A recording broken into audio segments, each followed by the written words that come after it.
This video shows how to create parent-child company relationships so that child companies are all listed under their parent company.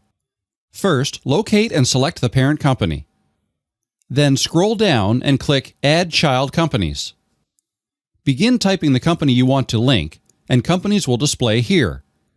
Once you find the company you want to link, select it, then click the plus icon to add it as a child company. Continue by searching for and adding other companies you want to link. When finished, you'll see here that the main parent company now has a link to view its child companies. Clicking this link will show the child companies here.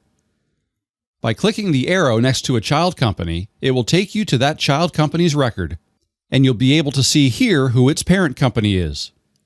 You can click this arrow to go back to the parent company's record. And that's how you create parent-child company relationships in the Telenotes CRM.